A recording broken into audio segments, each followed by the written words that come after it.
brincadeira. Né? Nós estamos falando dessa série e uma coisa, por que vida adulta? Por que falar, o que essa série fala a respeito da vida adulta? Não sei se você parou para perceber isso, que essa série, ela é desenhada através de jogos infantis. Então, todos os rounds que acontecem ali, são rounds que você faz alguns jogos, que sejam jogos de ação, que sejam jogos simples, como Batatinha Frita 1, 2, 3, né, o Squid Games, o jogo da Lula. Então são vários jogos, são 6 jogos infantis, os quais essas pessoas que decidem, né, os 456, minha coleguinha, essa menina sabe das coisas. Né? Então os 456 jogadores que aceitam o desafio, se submetem a estar naquele jogo para resolver os problemas das suas vidas, essas pessoas ali, elas são desafiadas a jogar alguns jogos infantis. E esses jogos faz a gente pensar o quanto é importante, o quanto as pessoas elas se submetem às coisas mais imaturas da vida para satisfazer os seus próprios desejos. E quando eu olhei essa série, eu me lembrei, quando vi essa série, comentava com a Eli, a respeito de algo na nossa sociedade, que eu apelidei ela de a pandemia da sociedade contemporânea. Quando você fala a pandemia da sociedade contemporânea, a gente está falando de contemporâneo, o que é essa sociedade contemporânea? A sociedade de 2000 para cá, final dos anos 90 para 2000. Essa é a sociedade contemporânea, você faz parte dela. Quando a gente fala da pandemia, já te vem logo na mente, a Covid-19, novo coronavírus, vai falar de novo de coronavírus. Não, existe uma pandemia mais séria do que essa, que acontece nessa sociedade, que é a pandemia da adultescência.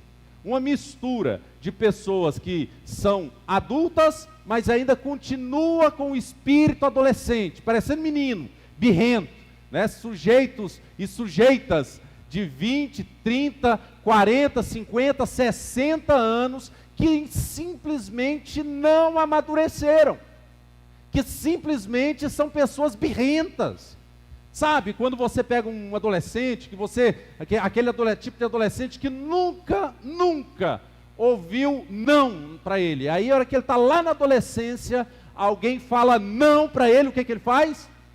Dá birra, esperneia, fica contrariado, porque afinal de contas, quem é esse para falar não para mim? Bate, agride, xinga, ofende, porque não pode falar não para o príncipe, não pode falar não para a princesa, porque essas pessoas não aprenderam quando eram pequenas, que a vida vai falar para eles muitos nãos. Se você tem mais de 30 de janeiro, você já deve ter recebido muitos nãos na sua cara, dos quais você teve que engolir seco, e não adiantou nada, você podia ficar brabinho, que você ia ter que sofrer com esses nãos na sua cara. Quando a gente fala dessa adolescência, existem algumas coisas que provocam essa adolescência no nosso tempo. O que é isso? A supervalorização do estilo adolescente. Hoje nós vivemos uma supervalorização do estilo adolescente. Você sabia, não sei se você sabia disso, que até os anos 70 não existia adolescente, o termo adolescente, você sabia disso? Adolescente é uma terminologia criada nessa sociedade contemporânea para identificar uma característica. Quando você olha para os ritmos hoje que nós estamos vivendo, não sei se você já foi em cidades maiores, né, em shoppings, assim, observou isso, né? Você anda assim, às vezes, vê uma mãe e uma menina, muitas vezes você olha, você não sabe identificar quem é a mãe, quem é a filha, porque a mãe está vestida igual a adolescente, um desejo enorme de mostrar o seu corpo e mostrar, sou novinha, do mesmo jeito o rapaz, que muitas vezes quer mostrar que ele é um adolescente, bermudão, chinelão, andando como se fosse um adolescente no meio de um shopping. Existe no nosso tempo uma supervalorização do estilo de vida de adolescente, fazendo com que muitas vezes nossos filhos, contribuindo para que os nossos filhos não amadureçam. Tem outro problema também, que a gente vai estudar sobre isso aí não saiu da minha cabeça, isso aí tem pessoas que falam sobre isso aqui. Outra causa que provoca isso também, esse negócio das pessoas não amadurecerem, é a prorrogação da formação acadêmica. Você para e pense, se você tem mais de 50 anos, de 40 anos, se você tem mais de 40 anos, me diga aí, diga para você mesmo, a partir de quantos anos você começou a trabalhar? Ter que tirar renda? Eu aposto que tem gente aqui com 6, 7 anos já tinha que tirar renda. Já tinha que trabalhar para ajudar em casa. Hoje, nós estamos vivendo uma geração que com a prorrogação acadêmica, porque você sai e vai no ensino médio não é incentivado, pelo menos até hoje, a fazer absolutamente, exercer profissão nenhuma, nada, zero. O mercado de trabalho, aí junta com aquilo que eu falei semana passada, né? O mercado de trabalho precisando de pessoas para trabalhar, e tem dois problemas juntados com o da semana passada. Porque o da semana passada eu falei que as pessoas estão fazendo hoje com relação à procriação? Não, eu não quero ter filho porque eu não quero ter problema. Tá, isso aí a conta um dia vem. Nós vamos ter um dia problema de INSS, a mão de obra vai piorar, e você que decidir não ter filho, você vai ter problema para alguém cuidar de você. O Estado vai ter que aguentar você, porque seus filhos você não terá para ajudar a cuidar de você. Ah, existe filho ingrato? Existe demais da conta, muito mesmo. Existem muitos, mas não são todos. E é a minoria dos filhos que não cuidam dos seus pais. Nem que seja para sustentar financeiramente um lugar de abrigo.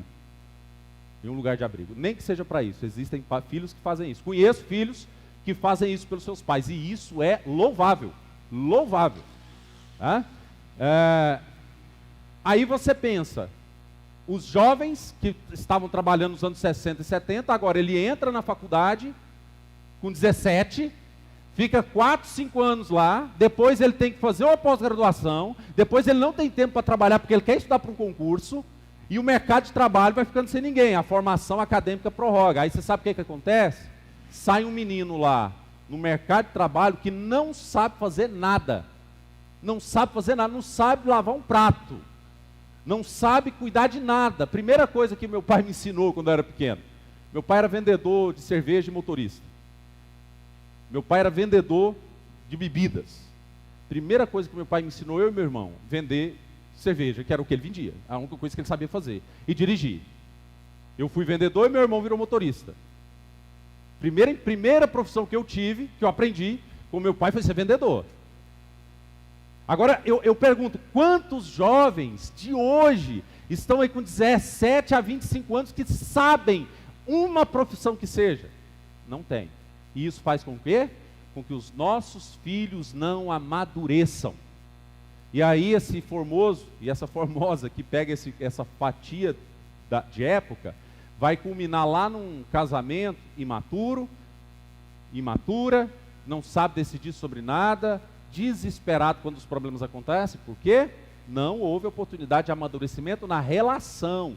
Por que escola é importante para o seu filho com 5 anos de idade, 4 anos de idade? É importante, querido, verdade mesmo. Vai ensinar seu filho a levar um tapa de um colega e depois tentar consertar a bronca com ele lá. Relação, não é somente, não tem a ver somente com relação a ensino, tem a ver com relação social. Seu filho, seus filhos precisam estar na relação social. Esse momento é importante, mas você também tem que entender que a prorrogação da formação acadêmica pode prejudicar seu filho. Então abra o olho, ensine seu filho enquanto ele está dentro da sua casa a saber fazer alguma coisa que não seja apenas ir para a faculdade. Um outro problema também, e esse aqui é um problema que alguns dizem e que existe também, que faz com que os homens e mulheres, principalmente homem, não amadureça, é a iniciação precoce da vida sexual. Preste atenção, quando para um homem é oferecido sexo, quando ele ainda não está maduro, ele não vai amadurecer. Muitos anos atrás, as pessoas, os homens, para terem sexo, eles precisavam amadurecer para ir lá, pegar a menina, levar para sua casa e sustentá-la. O que é isso? Ele deixou o estágio de imaturidade, de ser filho, para agora assumir o compromisso maduro de ser pai e marido, ou marido e pai. Agora, era o troféu dele. Era o troféu dele, agora eu conquistei. Mas aos jovens que é dado, oferecido, a cada dia que passa, as pessoas iniciam mais precocemente a sua vida sexual. Iniciam mais precocemente, e isso gera imaturidade. Não há mais necessidade de conquista. Você não mais precisa amadurecer. Nós falamos sobre isso no Encontro Feito para Durar, quando nós falamos lá do sentido de Gênesis, né? Sai o homem da casa do seu pai, da sua mãe, e una-se à mulher. Uai, mas naquele tempo lá, quem saía não era um homem, era a mulher. Então o que é aquele termo sair? O sair lá não era geográfico, mas era psicológico. Sai da casa do pai e da mãe tem a capacidade de se tornar primeiro pai, marido e depois pai, para depois você se unir com a mulher. O termo se unir é transar com a mulher, fazer sexo com uma mulher. Primeiro, amadurecimento. E o que vai fortalecer o seu amadurecimento? Quando você decidir crescer. Mais ou menos assim, ó, você quer fazer, muitos jovens perguntam, né? Você quer fazer o rapaz amadurecer? Quer? Fale para ele que ele não vai ter sexo, enquanto ele não assumir o compromisso de casar com você. Você vai ver esse caboclo amadurecer. Ah, meu amigo, ele vai amadurecer. Aí vai mudar de vida. Porque é esse o termo bíblico lá. Então, é um termo polêmico, mas esse termo é bíblico.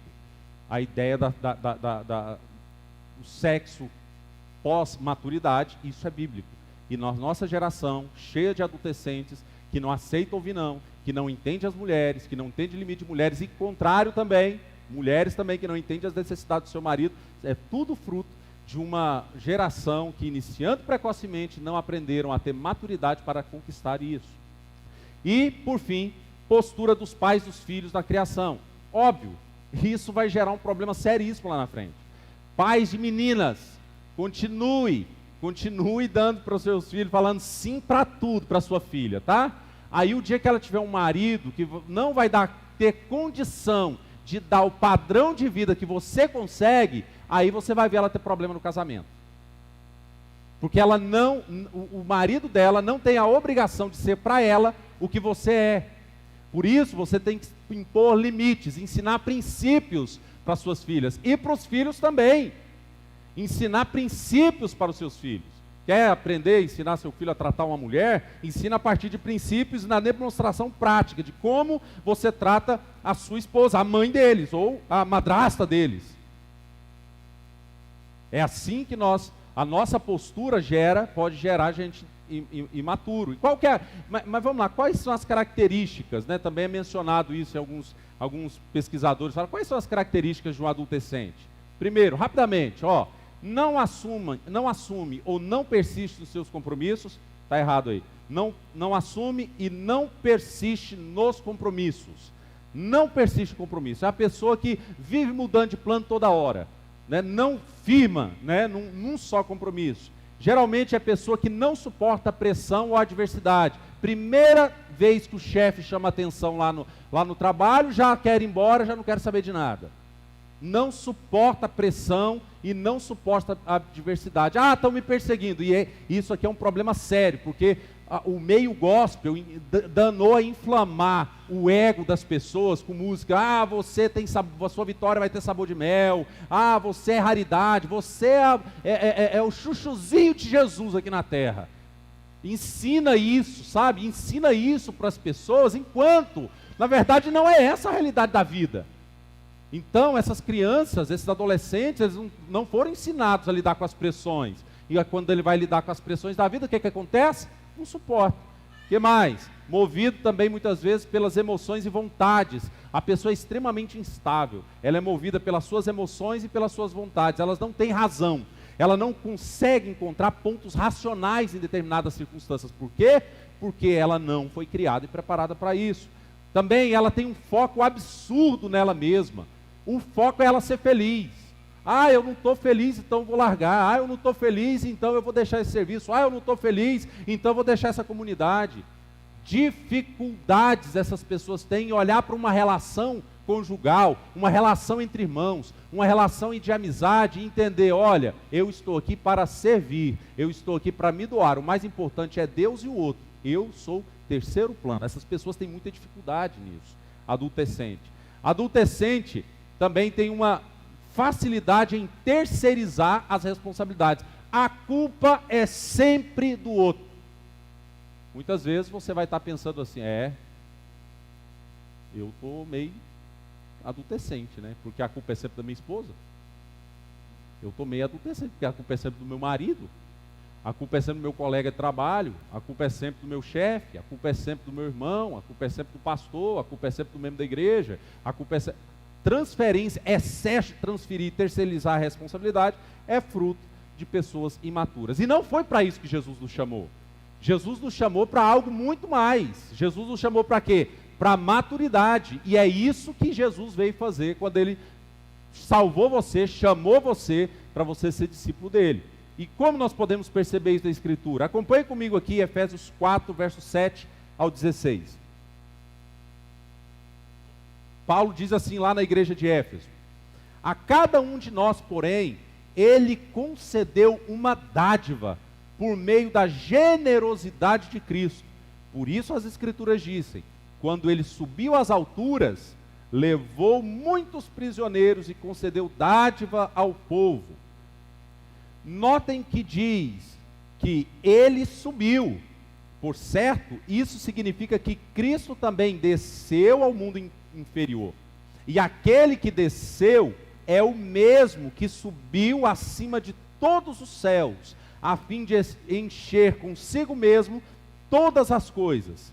Ele designou alguns para apóstolos, outros para profetas, outros para evangelistas, outros para pastores e mestres. Eles são responsáveis por preparar o povo santo para realizar sua obra e edificar o corpo de Cristo, até que todos alcancemos a unidade que a fé e o conhecimento do Filho de Deus produzem, e faça o quê? E amadureçamos, chegando à completa medida da estatura de Cristo. Então não seremos mais imaturos como crianças, nem levados de um lado para o outro, empurrados por qualquer vento de novos ensinamentos. E também não seremos influenciados quando nos tentarem enganar com mentiras astutas. Em vez disso, falaremos a verdade em amor, tornando-nos em todos os aspectos cada vez mais parecidos com Cristo, que é a cabeça.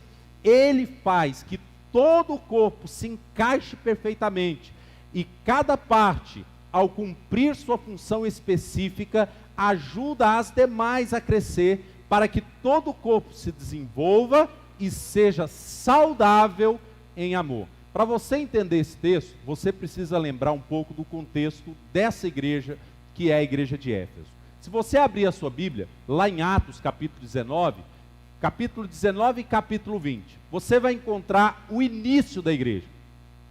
O apóstolo Paulo, ele vai para a cidade de Éfeso, um tempo em que não tem igreja lá, não tinha igreja lá ainda, tinha algumas pessoas que ainda não haviam entendido muito bem a mensagem do Evangelho, e o apóstolo Paulo vai para aquela cidade. Uma cidade, Éfeso nesse tempo, tinha em torno de 400 a 500 mil habitantes. Em Atos 19, pode olhar aí na sua Bíblia que está lá, né? Confere aí, se está lá mesmo. Está em Atos 19. Então Paulo vai para aquela cidade, e lá ele encontra alguns discípulos de João Batista, prega para eles se convertem. João Batista é aquele que batizou Jesus. Essas pessoas se convertem, e eles começam a ter dificuldades para pregar na sinagoga, porque os judeus expulsaram eles. O que Paulo faz? Vai para uma escola de filosofia grega, daquele tempo, romana daquele tempo, que é a escola de Tirano. Está lá escrito isso em Atos 19. E lá na escola de Tirano, Paulo, ele aproveita as oportunidades mais quentes do dia, o horário de maior calor, para oferecer água para as pessoas e pregar o evangelho. Por quê? As escolas eram ambientes mais fechados, meio cavernoso. e aquele lugar era mais frio. Então, no horário muito quente, num clima desértico, essas pessoas entravam nessas cavernas para se refrescar. E na intenção de se refrescar estava lá quem? Paulo, o apóstolo. E esse Paulo, o apóstolo, começa a pregar para essas pessoas. Essas pessoas começam a se converter a Cristo. Essas pessoas se convertem a Cristo e algumas coisas vão acontecer lá. Então nós temos aqui, Paulo planta a igreja, vai lá, começa a pregar, o evangelho começa a difundir. Vidas, lá o texto diz que vidas decidiram seguir a Jesus, lá em Atos 19. E lá é engraçado, porque lá fala assim, ó, depois olha lá, elas decidem seguir a Cristo e queimam, percebam, queimam os ídolos. Você sabe qual que é a decisão que a pessoa que decidiu por Jesus faz? Ela abandona a velha vida de vez. Ela não fica naquele negócio assim, não, eu gosto um pouquinho da religião A, da religião B, sexta-feira eu vou ali pegar o passe na igreja tal, sábado tem a descarrego ali, aí eu gosto do estudo bíblico, eu vou na escola bíblica na igreja presbiteriana, no culto à noite, mas na segunda-feira eu vou na sessão de descarrego na outra igreja, eu passo ali na outra igreja, me curvo ali no outro lugar, e fica pegando um santo em cada lugar. A pessoa que decide por Cristo, ela olha e fala, é só Cristo, mais nada, o resto, queimo, jogo fora. Tem um hino no nosso cenário que fala assim, ó, deixei por ele tudo, e os ídolos queimei, abandonei minha velha vida. Meu destino agora é Cristo. É isso que estava acontecendo com aquela igreja. O dia que a gente decide por Cristo, o pecado, as manias que a gente tem, tudo fica para trás. Porque nós decidimos olhar para os olhos de Jesus e falamos, Ele é o meu Senhor. É isso que eles decidem fazer. Só que essa conversão lá na cidade de Éfeso, não foi uma conversão simples. Naquele tempo, para você ter uma ideia, a cidade de Éfeso era a cidade mais importante. Era uma das cidades mais importantes de todo o Império Romano. Talvez era Éfeso, Corinto e Roma, as cidades mais importantes do Império Romano. E essa importância de Éfeso fez com que Éfeso tivesse lá naquela cidade um templo chamado Templo de Ártemis, ou Diana dos Efésios. E lá no texto, e lá naquela cidade, a economia da cidade, tudo girava em torno ao culto à deusa Diana. E você sabe o que acontecia naquele tempo? Os efésios, bem como o Império Romano, acreditavam na deusa Diana. A deusa Diana era a deusa da fertilidade.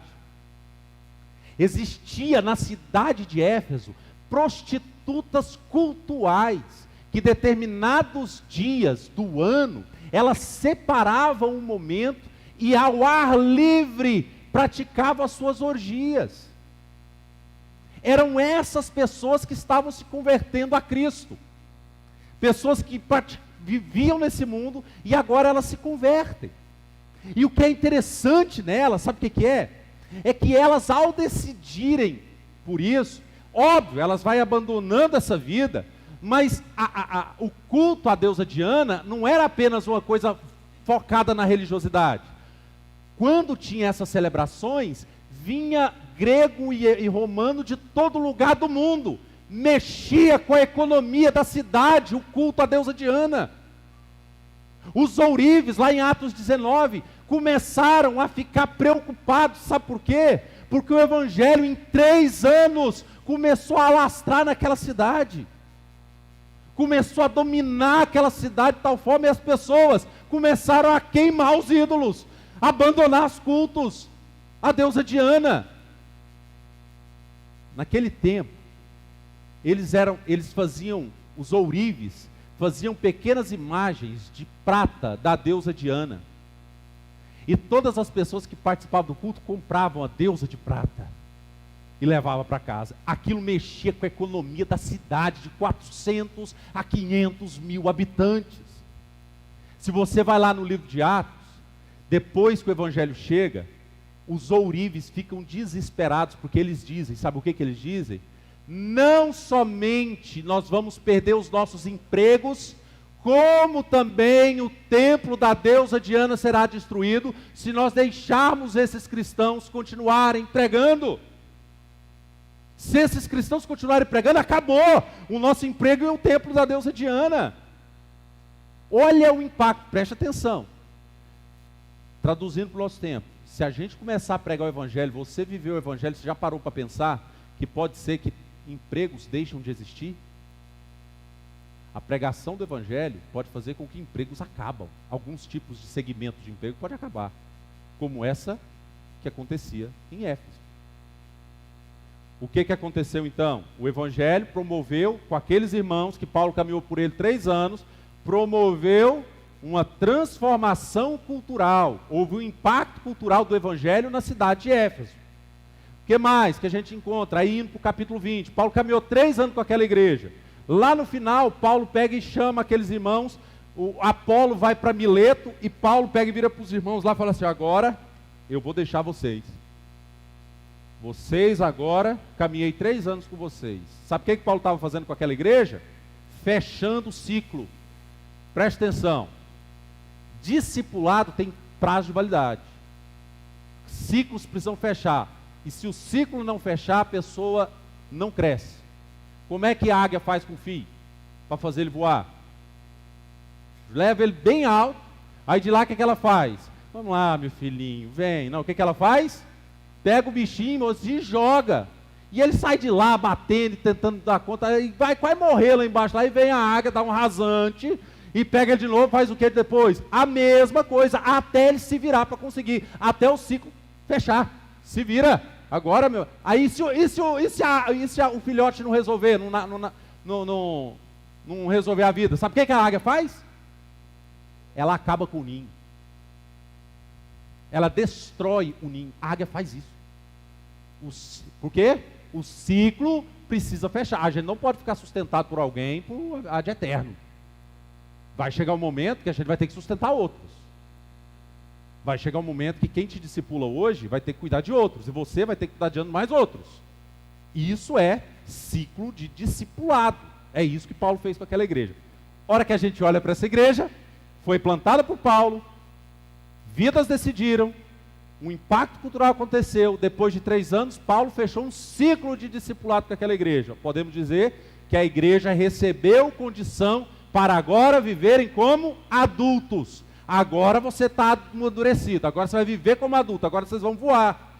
Aí vem o contexto da igreja, Paulo escrevendo a Éfeso. Tanto que lá em Éfeso é onde ele fala lá assim, ó, aquele que é fiel para fazer infinitamente mais do que tudo que pedimos ou pensamos. É para essa igreja que ele fala. O que Paulo está falando disso? Vocês podem caminhar seriamente no evangelho agora, porque Deus operou alguma coisa em vocês.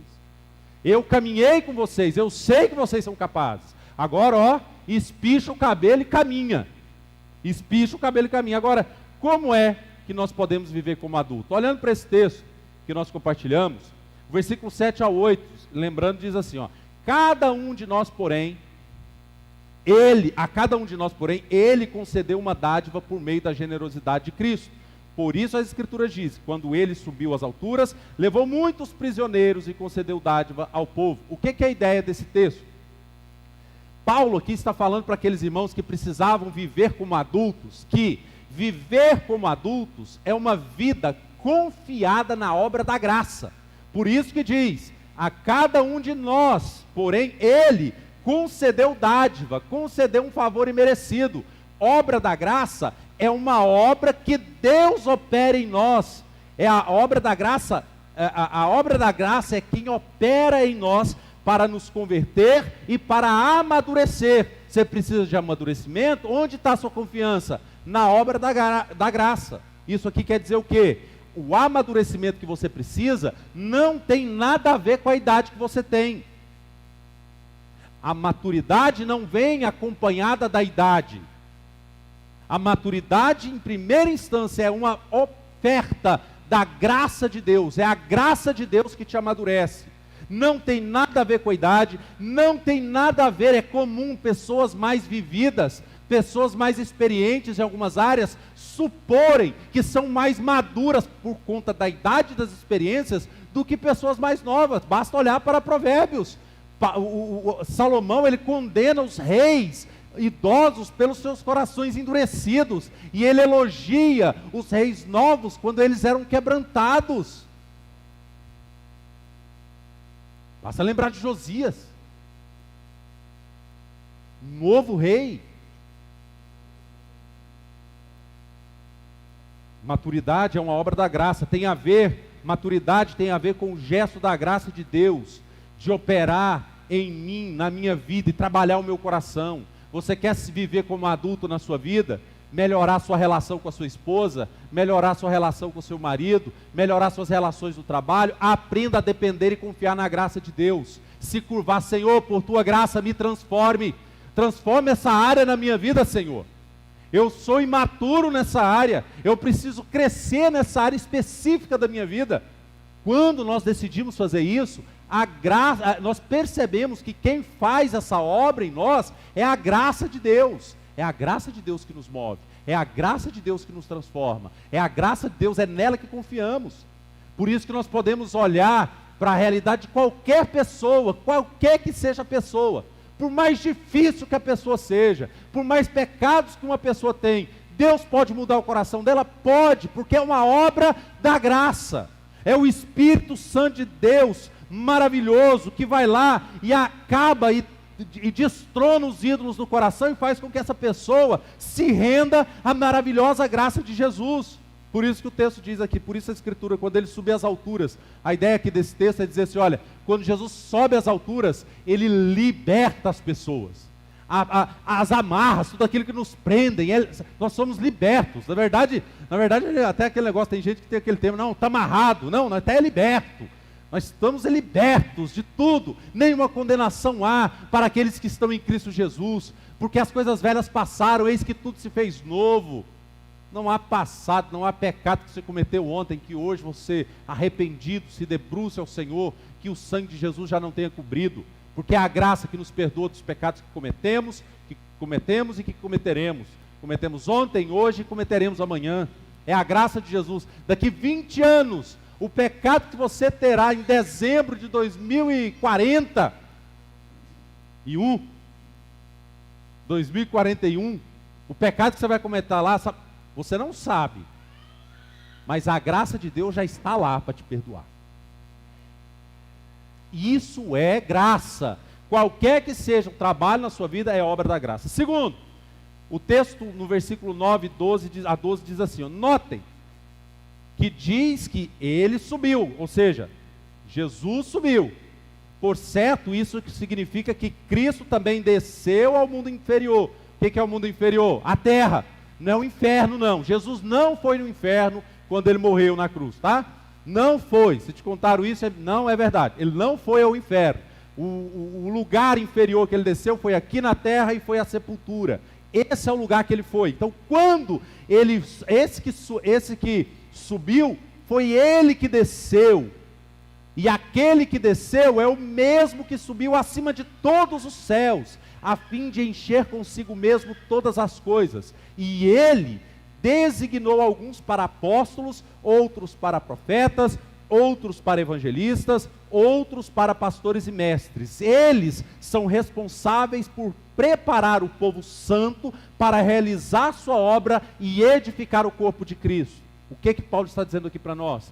Aquela igreja que ele começa, lá em Atos 19, que ele caminha 3 anos com aquela igreja, agora é a igreja que está precisando de um caminho a mais no amadurecimento. E como que eles caminhariam a mais? Como que eles poderiam viver como adultos? Primeiro, confiando na graça. Segundo, focando na edificação dos outros. O que isso aqui está querendo dizer dos outros? O que tem a ver? Preste atenção. Aqui Paulo pega e fala de Cristo e de alguns oficiais da igreja. Cristo veio ao mundo para salvar quem? Ele mesmo? O foco de Jesus era em quem? Era em quem? Nele. O foco de Jesus era agradar o Pai, salvando os outros. Por amor, foi por amor, Deus chamou. Porque Deus tanto amou o mundo que deu o seu Filho. O Filho dele veio como uma expressão do amor do Pai. Então quando Deus ele vem em Jesus, Jesus estava focado nos outros. E mais, aqui vai usar também um termo aqui, ó, que é os apóstolos, profetas, evangelistas, pastores e mestres. Olha o finalzinho que diz aqui, ó. Eles são responsáveis por fazer o quê? Está na igreja para receber honra? Está na igreja para receber os presentes? Está na igreja para ser honrado? Eles não estão na igreja para isso não. Pastor, presbítero, mestre, liderança da igreja, não está na igreja para ser honrado. É engano nosso. Para se achar melhor do que os outros. Não está aqui para isso. Pastor não está aqui para isso. Qual que é o foco? Povo santo para realizar sua obra e edificar o corpo. Outra tradução vai dizer que o objetivo nosso é que, da liderança da igreja, é preparar os santos para viver a vida madura deles. O que Paulo está dizendo aqui? Deus preparou homens para cuidar de vocês, para que vocês aprendam a cuidar de outros. Foquem na edificação de outros. Tira você de cena. Existe um conceito levantado pelo pastor Ricardo Agreste sobre 3 tipos diferentes de igreja. Igreja hospital, que é a igreja de manutenção, onde as pessoas estão adoecidas, focadas nos seus problemas, nas suas doenças, nas suas enfermidades da alma, e elas sempre necessitarão, e elas são na igreja como que se fosse uma enfermaria.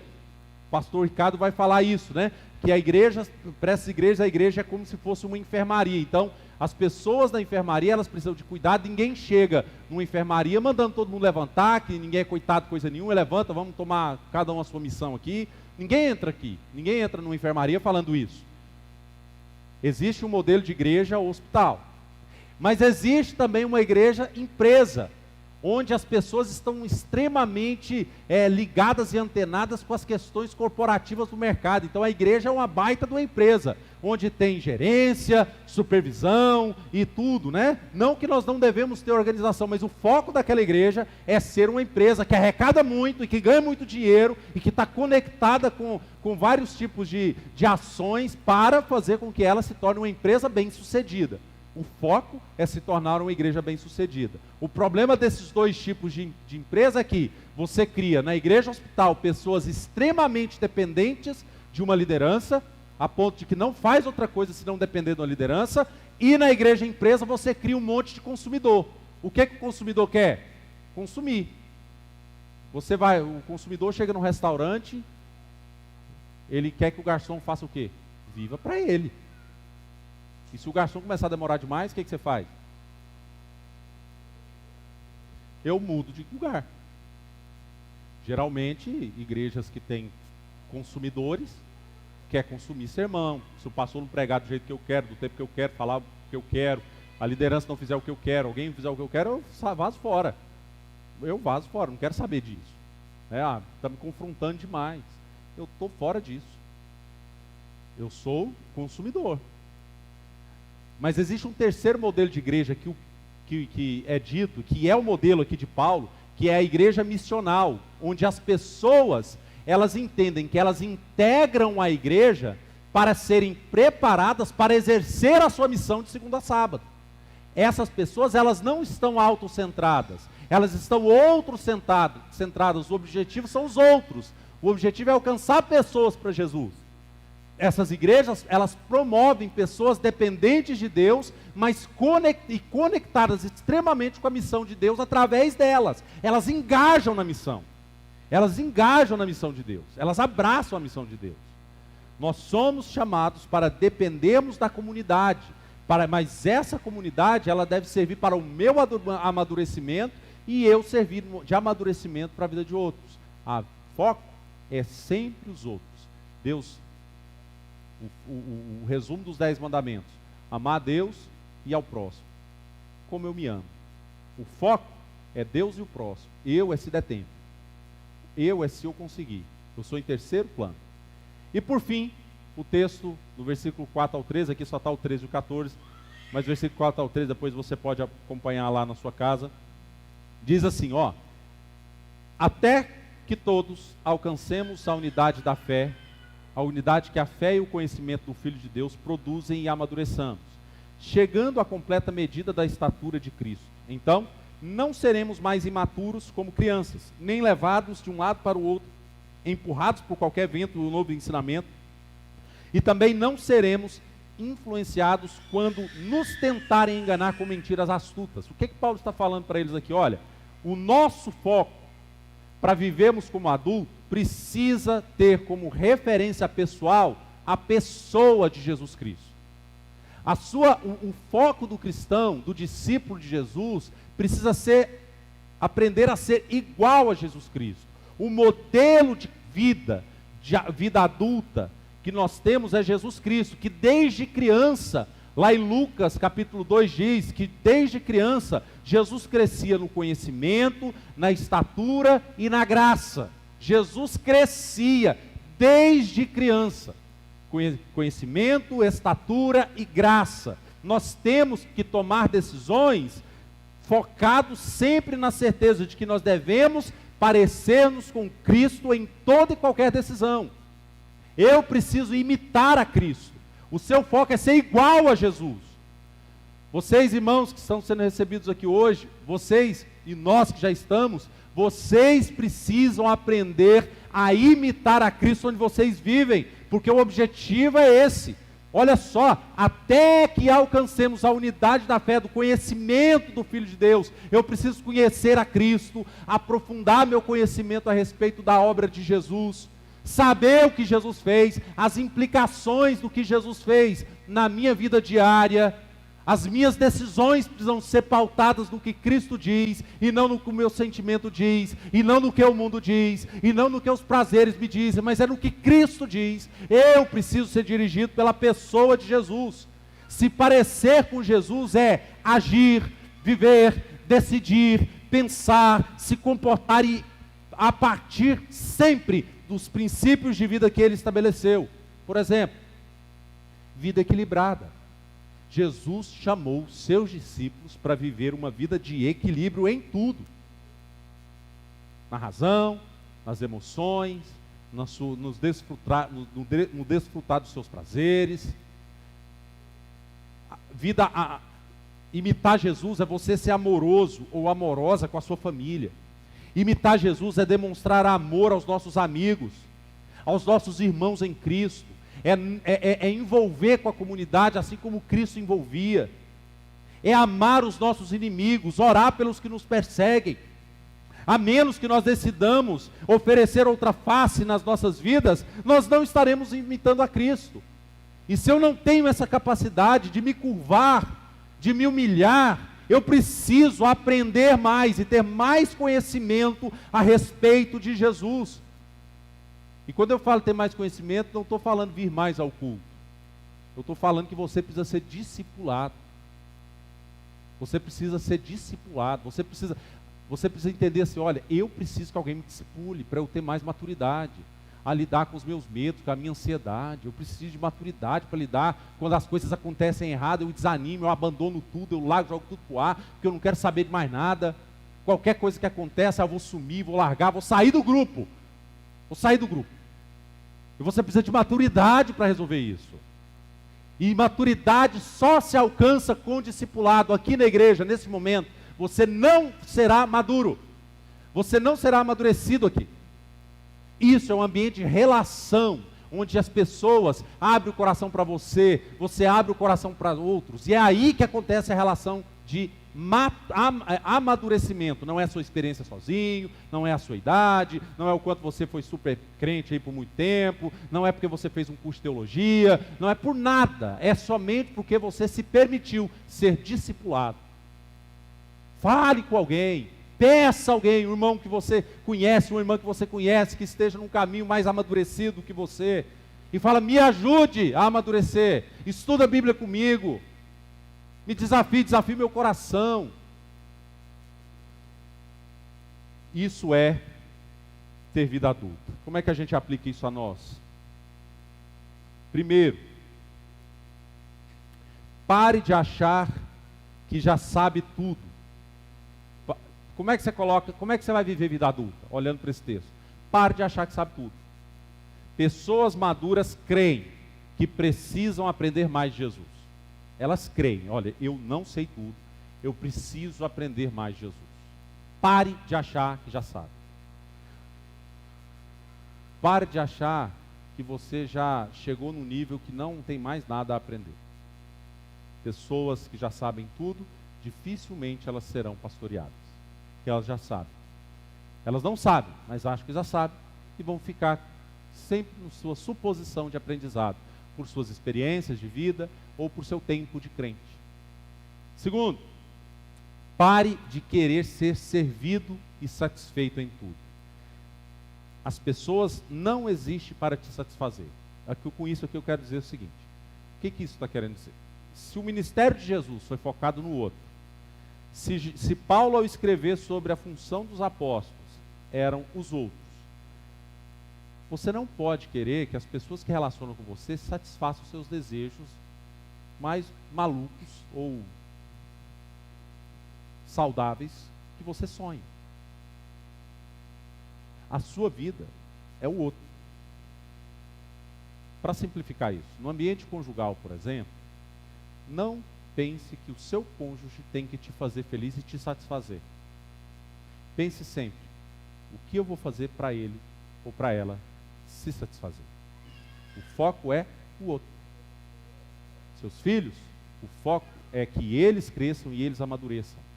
Você não está criando seus filhos para você. Então, se para o bem deles você tem que falar não, pare de egoísmo e fale não para o seu filho. Corrija seu filho. Corte celular por um tempo. Se precisar, corte o que precisar cortar. Enquanto está na sua casa, é você quem dita a regra. Falei isso aqui outro dia, né? Falei assim, às vezes tem a mania de achar que menino tem a mania de tomar algumas decisões desde bebê, né? Não, mas ele não acorda assim, ele não faz assim. Não faz porque você não faz. Não faz porque você não decide fazer. Nasceu zerado. Nasceu resetado. É você que coloca essas manias nele. Ou nela. É você que coloca. E é você que vai corrigi-las. É você, são vocês. O casal que corrige as manias dos filhos. São os casais, o pai e a mãe. Ah, pastor, então quer dizer que se eu falar não para meu filho, ele vai obedecer certinho? Não estou dizendo isso, porque lá dentro tem um problema que tem em você também, que se chama pecado. Eles adoram fazer o que você fala para não fazer. Eles vão insistentemente lutar para fazer aquilo que você falou para não fazer. Do mesmo jeito que você gosta de fazer o que não é para fazer. Mas é justamente quando a gente vai ouvindo, você está encucando. O que é encucar? Colocar na cuca. Encucar mesmo, enfiar mesmo. Você vai ouvir, ó, não pode fazer isso, não pode fazer isso. É fazer isso, isso é catequizar o seu filho. E terceiro, perdoe, ame e dedique a vida em se parecer a cada dia mais com Jesus. Por exemplo, ser e fazer discípulo foi o maior dos seus ensinos para nós. Pergunta: quem foi o seu discipulador? Quem está te discipulando hoje? E a quem você está discipulando hoje? Se não tem ninguém, nenhum e nem outro, está na hora de você tomar uma decisão e pedir: me ajude a crescer. Ou, eu quero crescer com você.